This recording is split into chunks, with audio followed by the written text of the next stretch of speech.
Good evening, everyone. At least evening on the EU side. But as our lounge host Suntier is specifically EU side, welcome to another Mish-Mash Monday Battle Lounge with the 2MK team.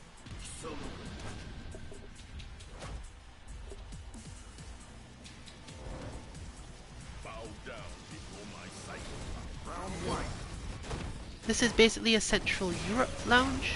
Feel free to join in if you are anywhere there. There are members of the team in this lounge that are technically playing from the east coast of the United States, but anyone else has priority. In other words, we will definitely drop two back in order to give spaces so that you can have your matches.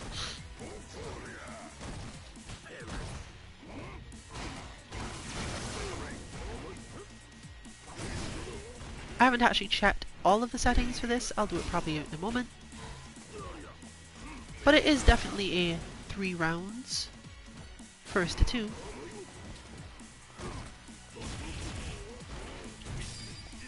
I'll let you know what the rest of the settings are if you're searching for the lounge in a moment.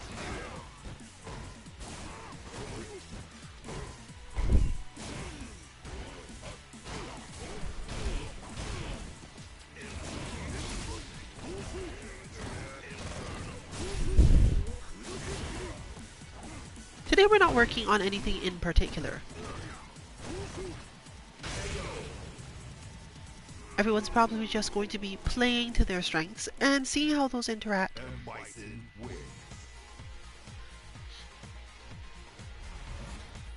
You might see some relatively weird ping numbers. For whatever reason, this does not seem to actually affect the quality of the connection in the way you'd expect it to. But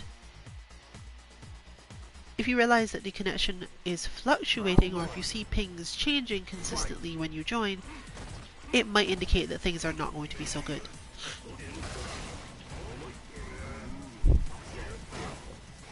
In short, be more concerned if that ping value changes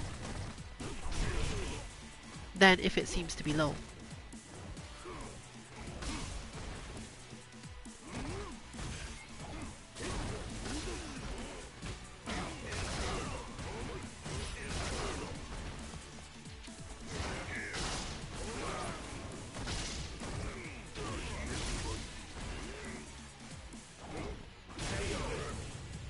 That was not an interaction I expected. Oh wait, no. Now that I think about it, that does make some sense. Round 2. Fight.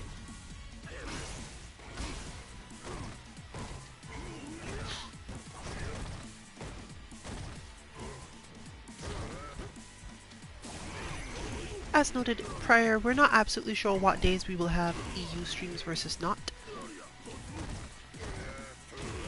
But generally, the existence of the EU stream is not supposed to affect whether or not there will be the standard NA stream at 7:30 Eastern Time.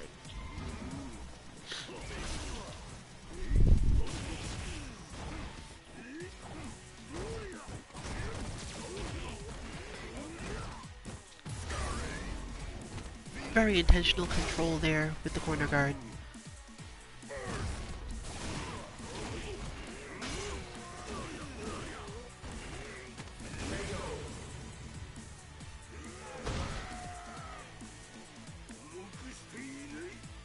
Final round. Fight. That was an interesting opening gambit, given that I'm fairly sure Kakuma can punish that as opening gambit. But that's what happens when you play against each other for long enough. Especially in practicing.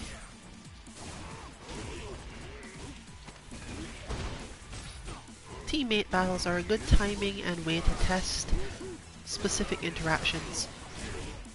Just in case. Things like that.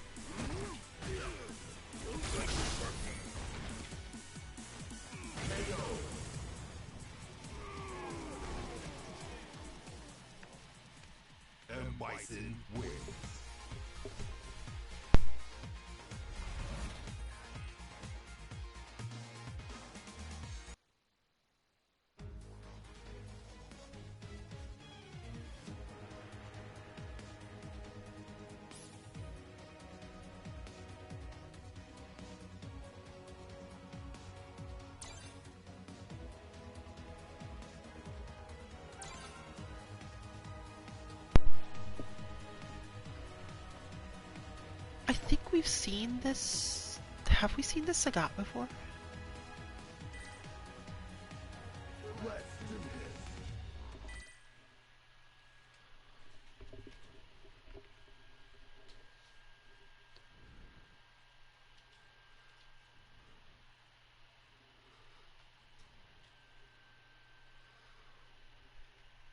Well, I can now say that you should be looking for character select on if you want to join.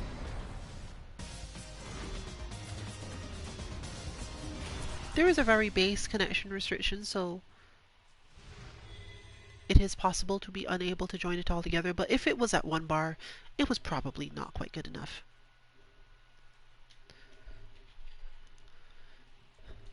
Then again, I've seen it. I've had 1 bar matches that stayed 1 bar and were bearable in lots of ways.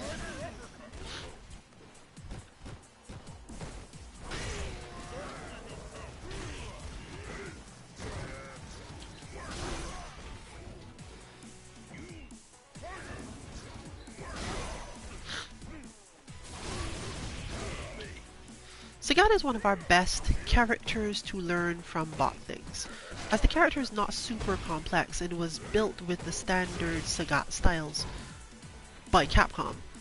It was relatively easy to make a bot that would teach you how to respond to most things Sagat needs to do.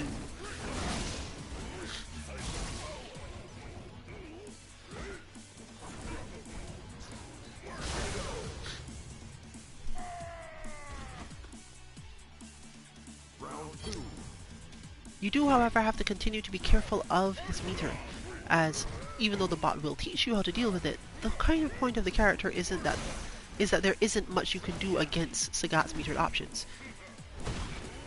If spaced correctly, he basically just gets to do what he wants, and your job is to defend, balanced by him not having terribly strong offense in other ways.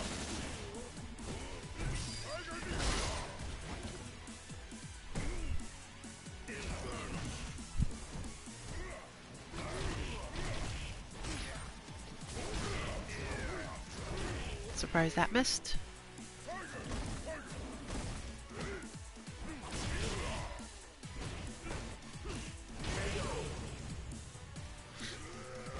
But his reach is definitely helpful against a character like Bison who can't very quickly get out of his range.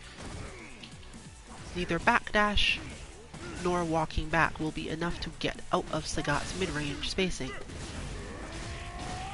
And since Bison's parry doesn't actually catch lows, there are not a lot of methods out of here. That string, for example. V reversal will help, but it's not necessarily enough either.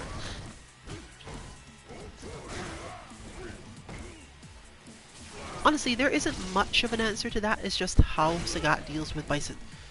You can try being further away, or you can try finding the exact right time to get out. But it's always going to be hard, it's designed to be hard. Or rather, the two characters' designs lead to it being hard, and there's probably no way to avoid that.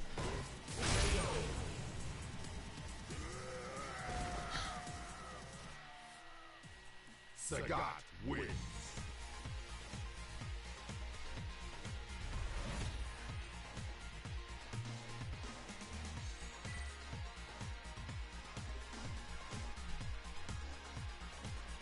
One helpful thing you can try as the Bison player is midway through that interaction just hit crouch heavy punch, because the push back on things will change the situation. There will be sometimes some trades that turn out in your favor, but the timing might also be off, leading to you just getting hit more. That said, you're probably going to get hit anyway, so...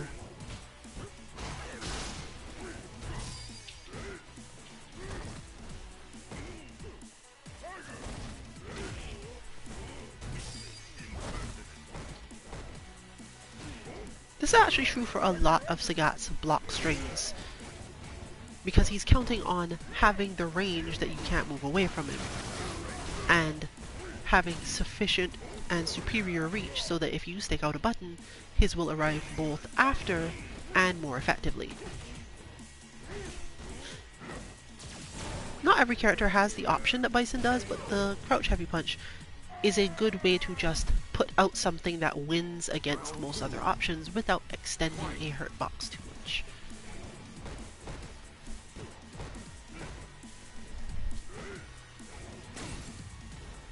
It also has a long enough animation that your opponent's dash will still run into it,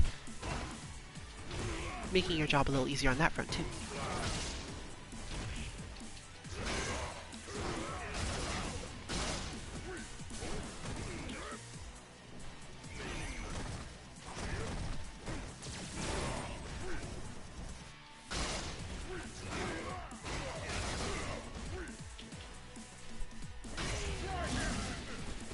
That was going to be a cancel either way.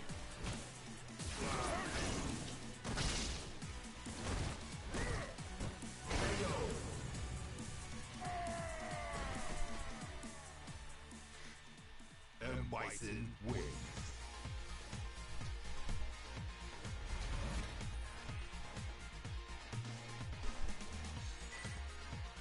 See just fine appreciating the new Bison costume.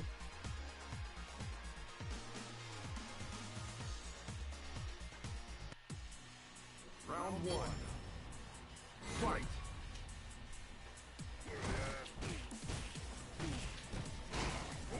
Not quite as perfect that time with the range on the slide.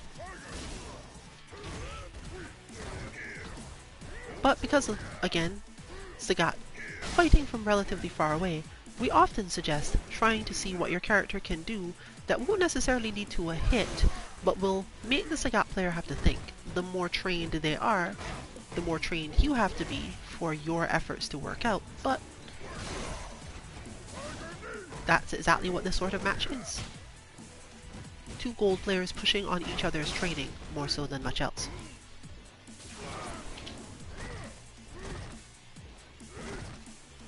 And of course, this is the most fun type of training, at least from our side.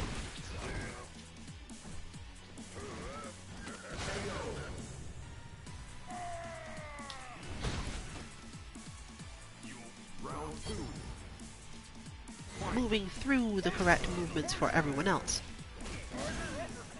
is a thing you learn as you play more and more games, but Street Fighter games in general didn't actually have it for a while.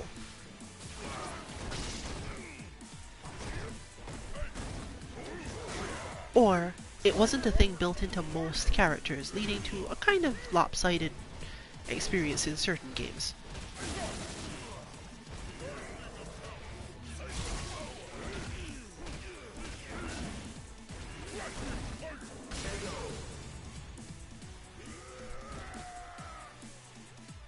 Final round. Fight.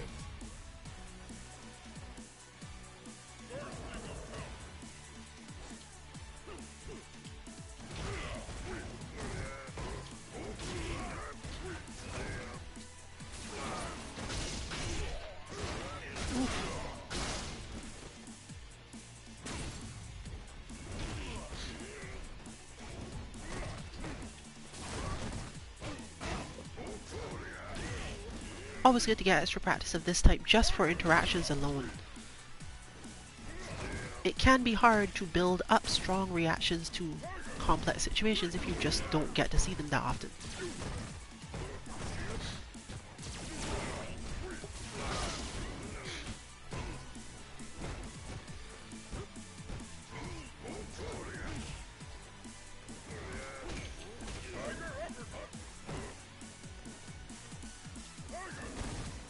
Corner guard continues until here, where it's not. And Bison wins.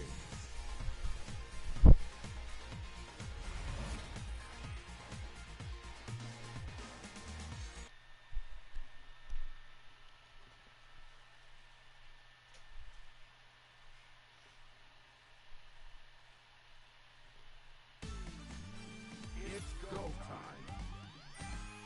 Okay, it looks like they're not hanging around.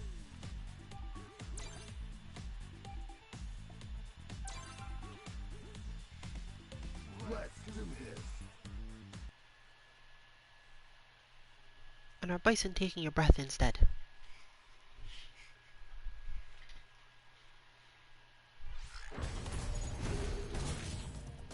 But that is, of course, the sort of thing we turn on this game for. To need to take a breath after a match. So,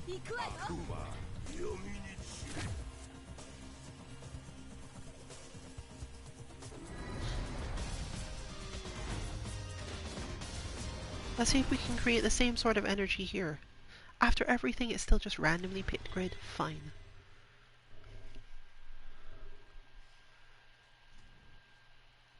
An original grid too. I will live in the gray. I understand. Round one. Fight.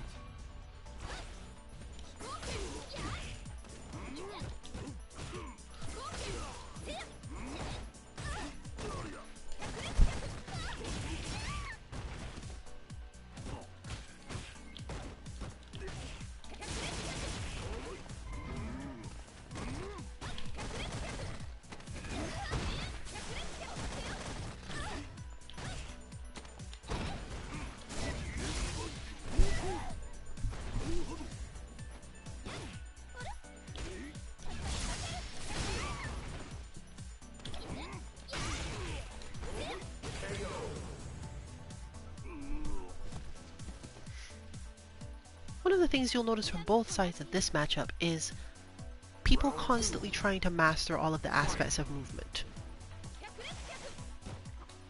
Both in terms of using a move to move you forward enough for something you want, but isn't actually intended to do the move for the purpose, and getting through the opponent's flows by using a different flow altogether.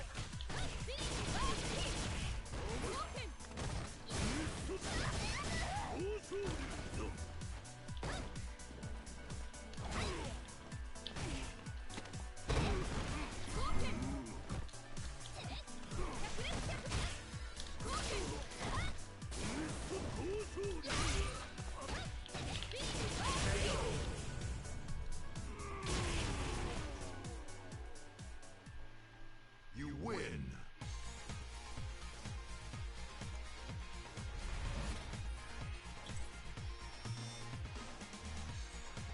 As we attempt to build up more and more of those skills across all games, you gain a way of thinking about matches that doesn't necessarily increase your win rate, but it does increase the amount of times your opponent doesn't know what you're capable of.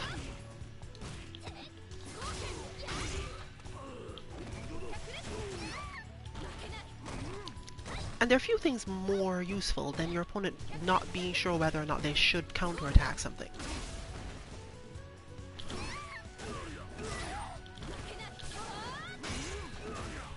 After image getting me. I'm not actually sure if I could have done the EX on the first one. This is my general policy, because if your opponent starts by baiting things, you'll have a different type of match than if they will go the other way.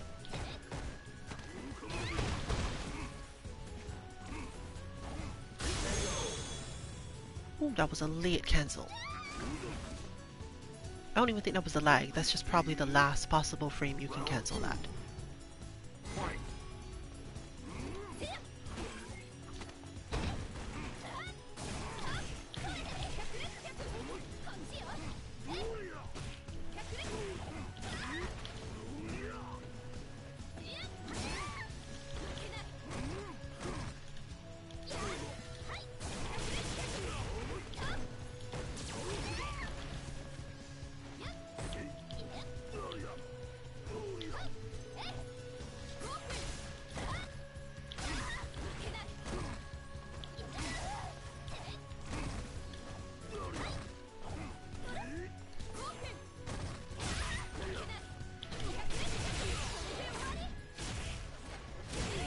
Scaling on this move always confuses me, so...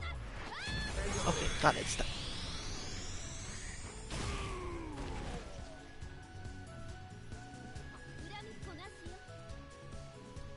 Final round. Fight. For us, this turns out to be a problem a lot because it means that our meters don't always get used correctly.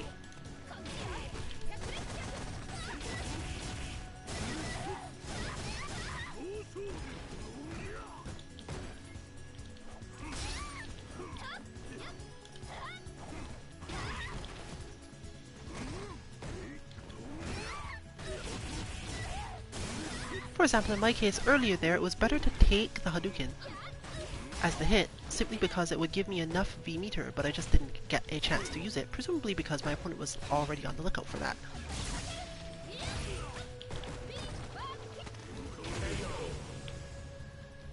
Still working on that combo as it is done negative edge style.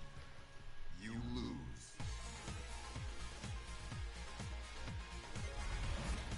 And the timing between the kick itself and the spin kick is kind of rough.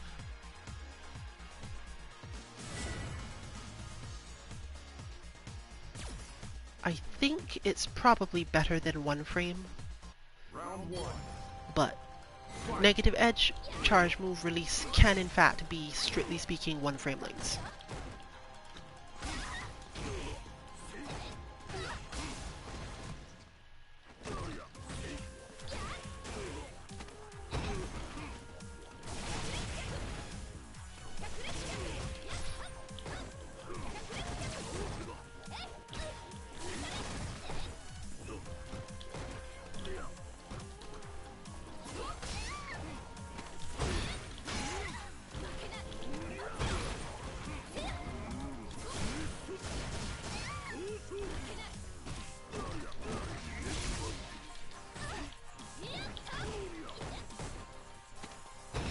Okay, that was sufficiently intense.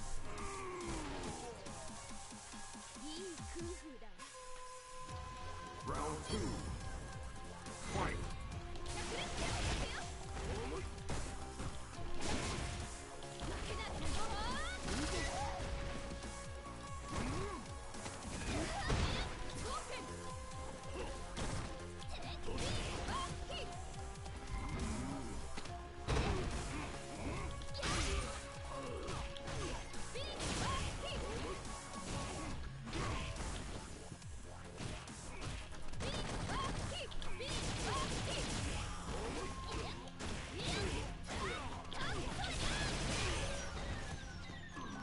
And yes, the second spinning bird kick was intentional. The move pulls her hurt box back just far enough that if you try to throw, you might not make it. Depends on the character.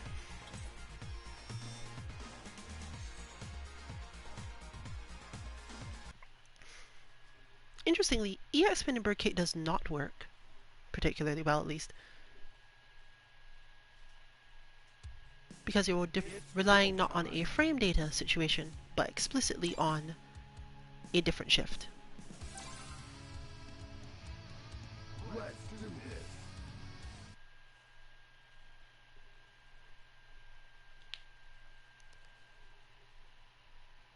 Some people consider it difficult to enjoy fighting games truly without this level of knowledge, but it depends on how you feel about the process of losing while gaining the knowledge.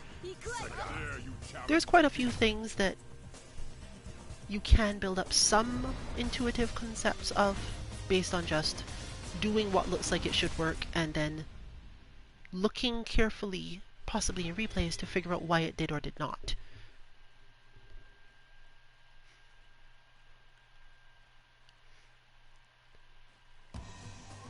I had to work out so much about how to fight this matchup because I was going to fight it the way I fight the Dalsim one, like trying to make sure that I hop off the wall a lot and make sure that spacing doesn't work that way, but no, none of that actually works.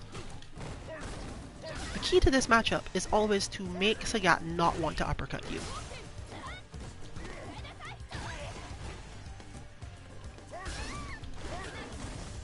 Jumping puts Sagat players on defense, which is intentional.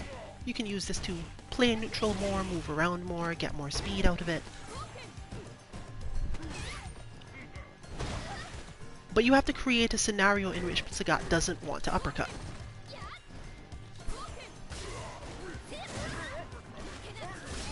At least not for an anti-air.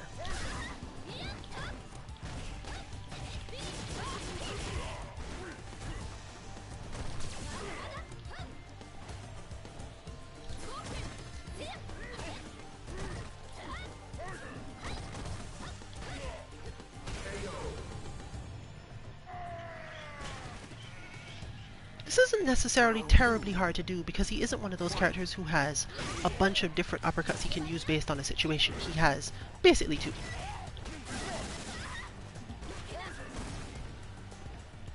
So what I want there is to not attack when I'm doing those things.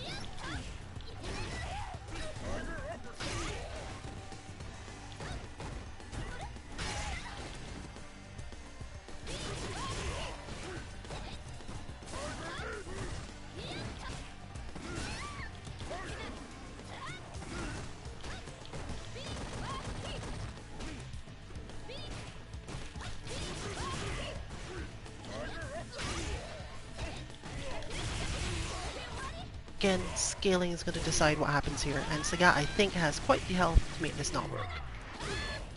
Followed by therefore.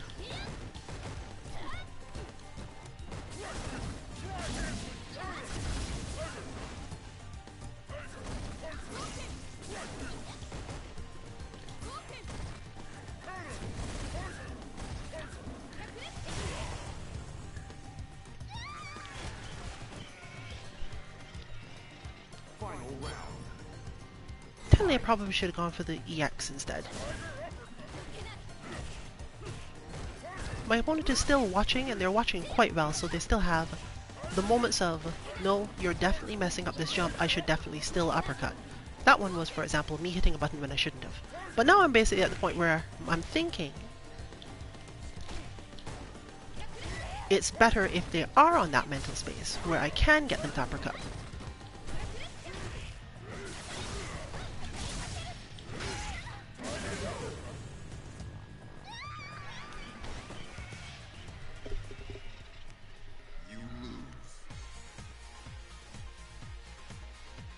Still, I do get caught up in these things.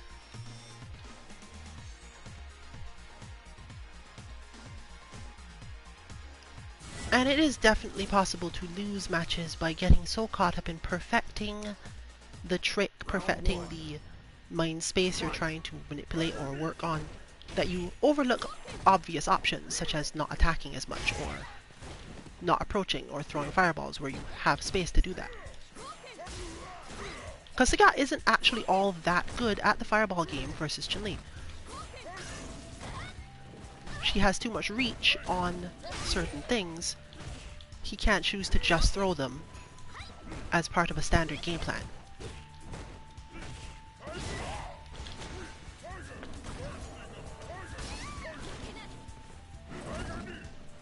Similarly, from the far off game plan, different things can happen altogether.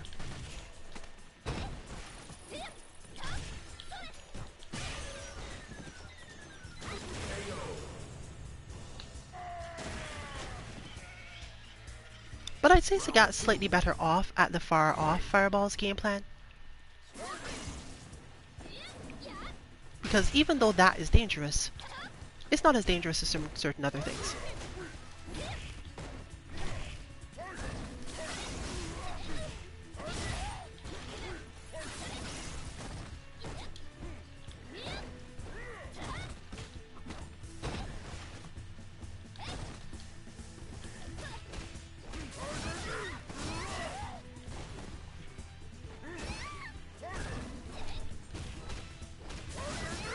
That cross-up is so good. I'm forever thankful to Capcom for giving him that cross-up. Final round. Fight.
But excitement.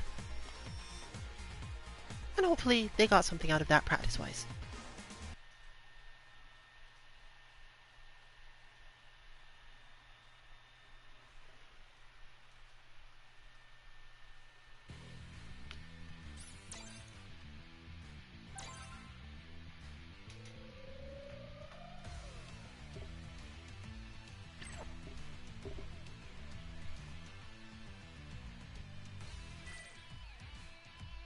Let's do this.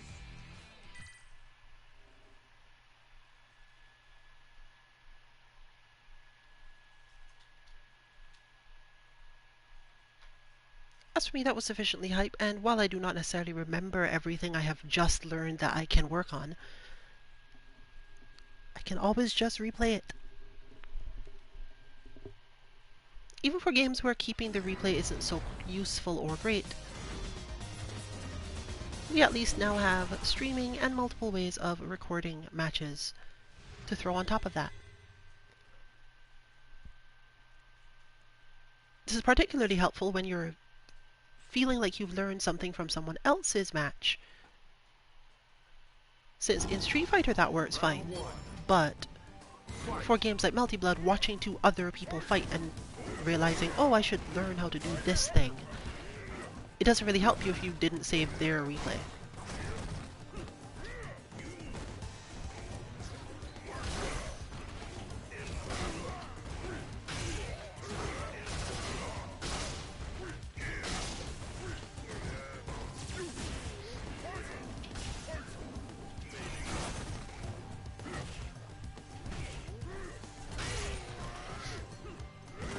Still successfully using that Sagat full range kicking game to keep Bison out of specific ranges.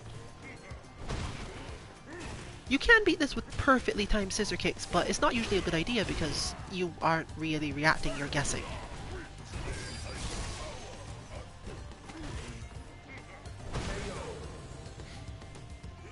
I think there is in fact a move you can cancel out of after that that will work, but I don't know what it is. Probably jumping medium punch. You can in fact cancel jump normals out of those without too much effort, but you do have to get used to the fact that the timing is quite slow, and if you need to do instant ones, which you nearly never do, but if you did need to do an instant one, it's harder simply because the easy answer is to just hold up forward until the V cancel animation is over and then try to hit the button at the right timing.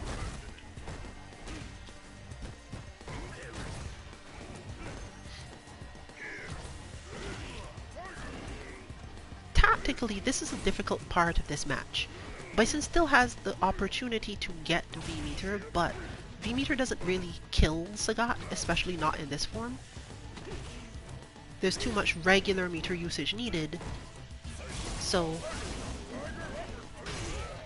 you'll end up questioning whether or not it would have been better to V-reversal Sagat off you in many situations, or to get this sort of mix-up, because the character's usually fighting from so far away that being able to dash forward very far and fast doesn't necessarily lead to any mix-up at all. But from everything I saw, there's no reason to say, oh, this would have worked better if you had gone for V-reversals. It's more so that the payoff you get from the V cancel, even when you got a knockdown out of the cancel and get mix-ups immediately, they're just things that Sagat often disregards, both because of health and just the way the character is designed. He's not trying to play a form of footsies where being able to rapidly dash through pays off in the same way.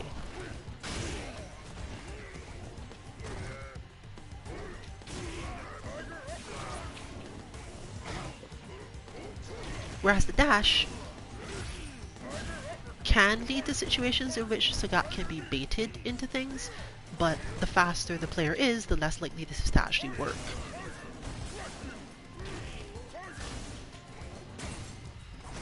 Similarly, while there are some places where V-shift is going to matter, using the V-shift isn't necessarily so great either. Or rather, planning your use of meter around the V-shift.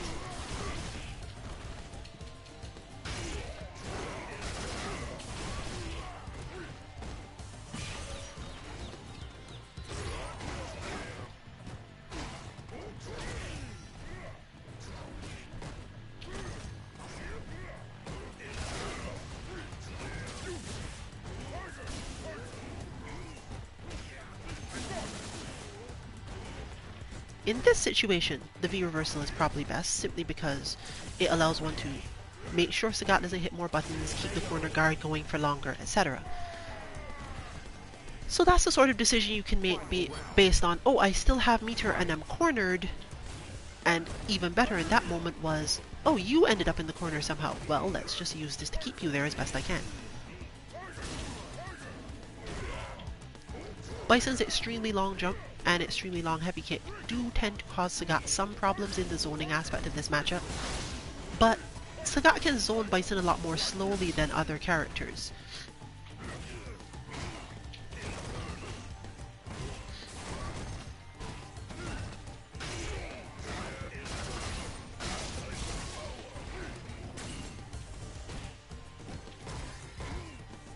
See, in this case the mix-up was still worth it, but wasn't necessarily a payoff, and without enough regular meter to make this really terrifying, it falls a little short. Not very, but you could definitely find yourself questioning, was that the right thing to do with my V meter? But you won't technically ever know, because as soon as you've activated it, you have now got to make some use of it and commit, and therefore wouldn't really know whether or not you would have just managed to win out in neutral in some form.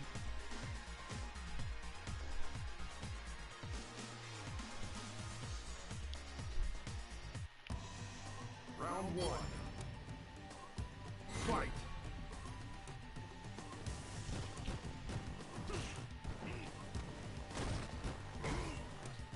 I will always tell Sagat players, use your range.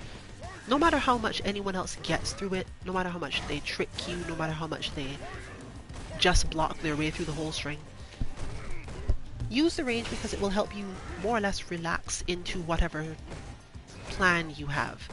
If you have control, it's probably better to maintain it. Another simpler way to put that, if you are not necessarily a Street Fighter player but want to get into it and this character looks like they might be for you, in other styles of game, you spend a lot of time trying to open your opponent up. And there are definitely characters in this game where that is the thing you should be doing 90% of the time.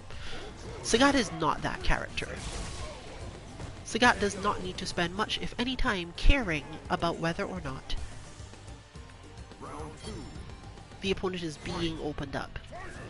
He's actually so capable of just dealing enough chip damage and tiny interaction damage to win, not to mention the fact that sometimes he just feels like he hits harder than anyone else.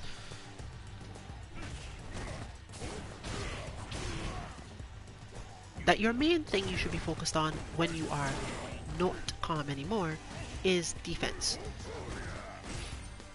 And part of defense is putting your opponent where they can't put up good offense against you. Sagat players I've seen often make the mistake of trying so hard to open the opponent up that they put themselves in positions where they won't be at advantage if the opponent responds correctly. And while he is a relatively dominant footsies character, he does rely somewhat on the range for that. Unlike Seth and Chun-Li, who have options for literally everything and have to choose right, Sagat doesn't have an option for everything. And sometimes the only choice you're making is, do I move in or move forward or not? Definitely not saying you should never do it, but against certain defensive opponents, they're waiting for that to happen, so they're probably watching a lot harder for the little gaps he has.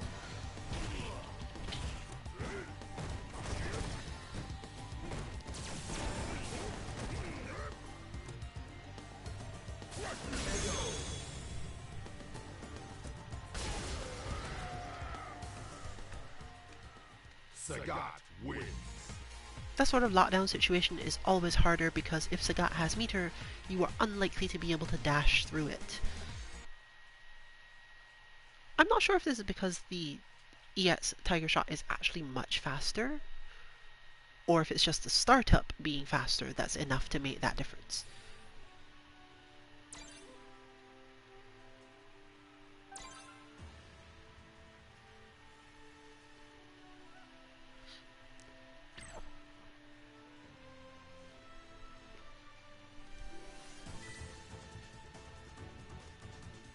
Let's do this.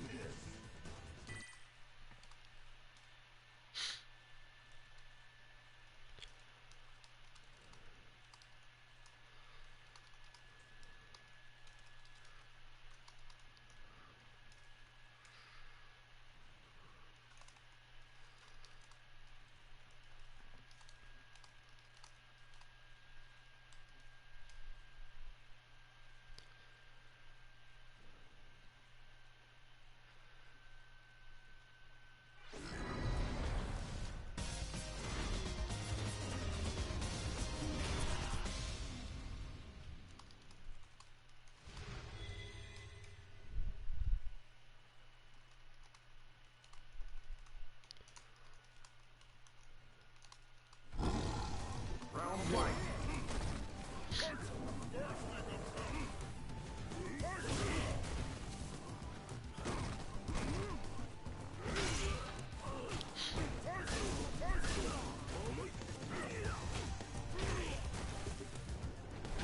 This matchup is hard on Akuma in terms of opening Sagat up because it's so very active. It's not necessarily as risky as you might think, but it's very active and very tricky to actually do all of the parts.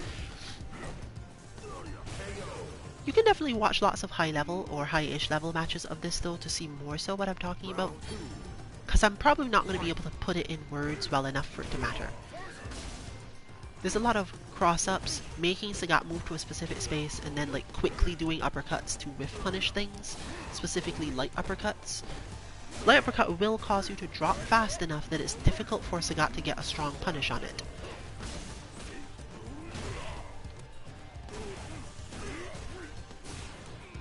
And it covers a lot of the things he wants to do in neutral. Being a special, it trades with his long buttons. And basically, making your opponent worry about it is enough of a strength in itself.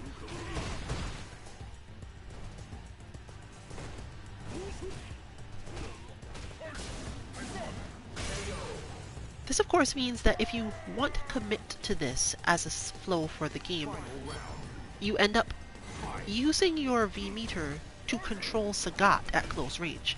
Akuma's V reversal is good enough at this job that when forced into close range disadvantage situations against Sagat, it is easiest to just V reversal Sagat away from you and reset things the way you want them to be.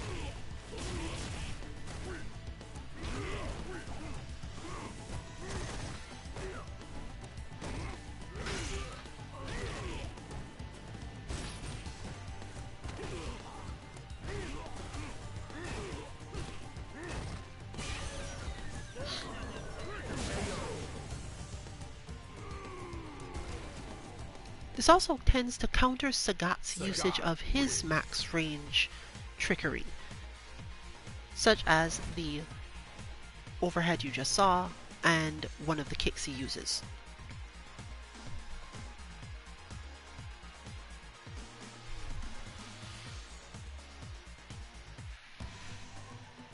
Round one.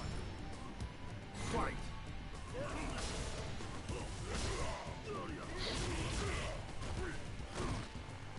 It allows Akuma to play a very whiff punishy game for quite a lot of the space, and because he has the air fireball, it's relatively safe to just make certain approaches. They won't necessarily pay off in the obvious way, most of the time not at all, but just being able to make that decision as something you're doing with your time will put a little bit more pressure on Sagat players as a generality. Once you've got enough advantage, you don't really care so much about the rest of it.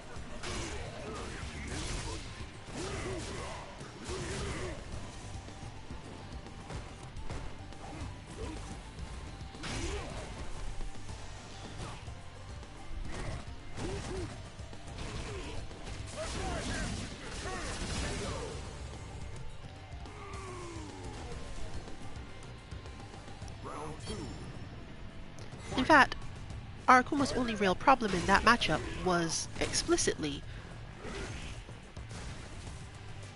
it was necessary to use the V cancel to get some damage in a specific spot, and therefore it turns all the quick light uppercuts that Sagat has some trouble dealing with into full attacks using the V-trigger uppercut, and therefore shifts the situation back to Sagat being able to just, I can hang out in neutral because you can't afford to do this. I've gone from I can punish you very little to I'm punishing you a lot, which is a big deal. But of course, it's not as big a deal because if you do get that sort of cancel, you're not always playing the same sort of game anymore.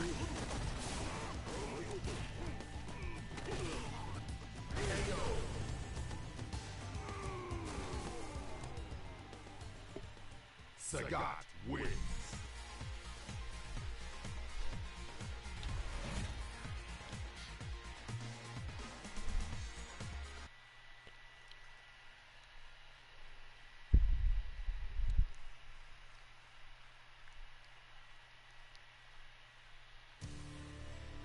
It's go time.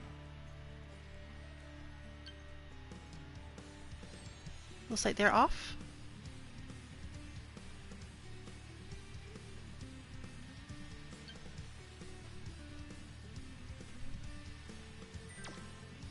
They are in fact off.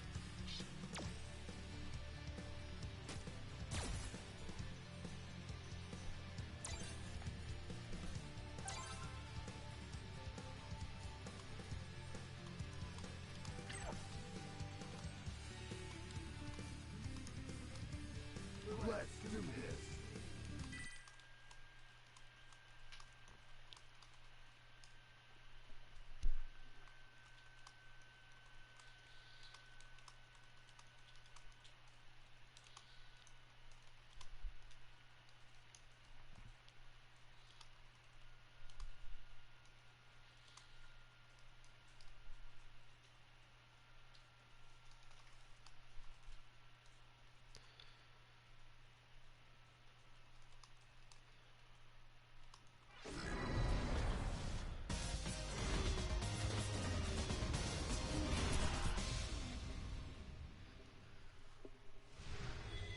This is usually long, so I'm gonna bet that this is the last on-stream match for this stream.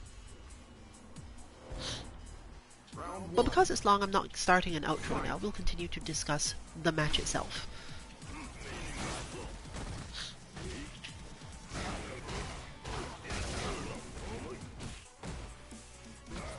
I'm not sure about Akuma's in particular, but Suntier has a specific way of playing this that causes Bison to be able to use the parry more often against the projectiles, but disregards it being thrown back, forcing Just Fine to need to just absorb it and not actually toss it back in order to have any chance of responding to the follow-up trick, let's say. It's not really even a trick, it's just part of the matchup to them.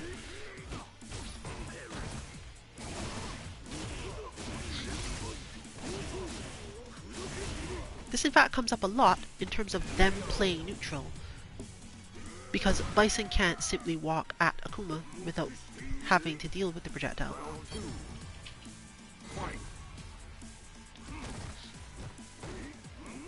If anything, what you just saw is probably the better idea. Not necessarily a great idea, but a better one. Being able to try to use max range slide, and spending a lot of time watching the spacing to decide, is this a good spot for a dash? Is it a spot for something else? Or should I just back off even more and slide?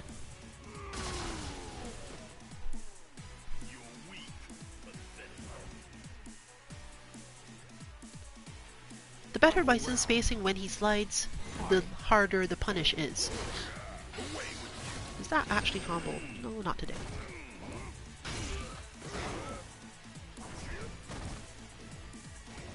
Making Akuma's punishes harder forces more stress.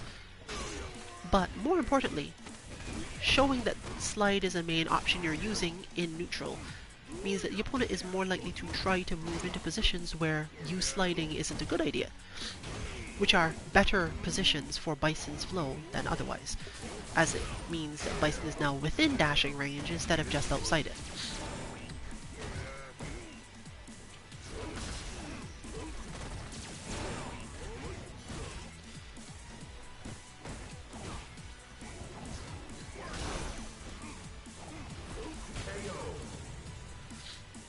Since Akuma has so many bypasses And to Bison playing straight wins. neutral that involve being slightly off the ground, the slide is also helpful in that way of bringing Bison close to Akuma without interacting with any of those moves, not having to use the slow walk speed to go forward, and because Akuma hangs in the air for these moves, Round one. you're not likely to take a big punish. Even the way he does the dive kick, you probably aren't going to get hurt a lot. And since Bison counts as crouching, as just demonstrated, you can just, like, slide under Tatsus. What you need a lot of when this sort of thing is your attack style is the calm and understanding to figure out what is happening. Once you've decided to commit to the slide, stop thinking about what you want to happen or what should happen, and quite literally martial arts style, clear your mind and see what is happening so that you can make the next correct decision.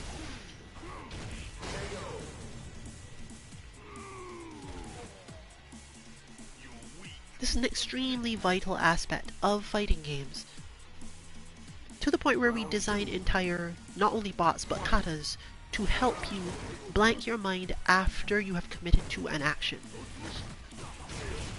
This does not work for light buttons most of the time, unless you trust your body to just finish whatever combo or pressure string you need done, but that is also a thing that makes people better at fighting games over time.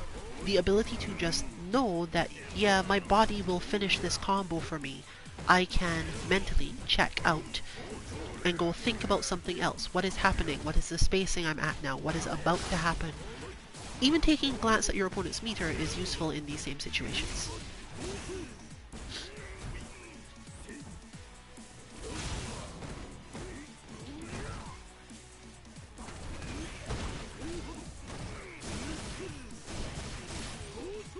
That was a perfectly chosen uppercut.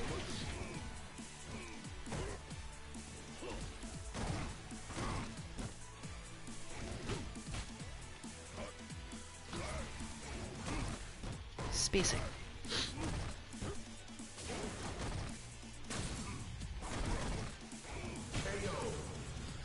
But with the very last of the V trigger, just I managed to make it to the other side. And Bison wins. Find our bots on our website 2-mk.org and our Twitter 2_mk_FGC to check out when we're streaming. You can expect the next stream to be another Mish-Mash Monday, the NA version, later tonight. And for now, this has been Rillian for Team 2MK. Good luck with your training and good night, everyone.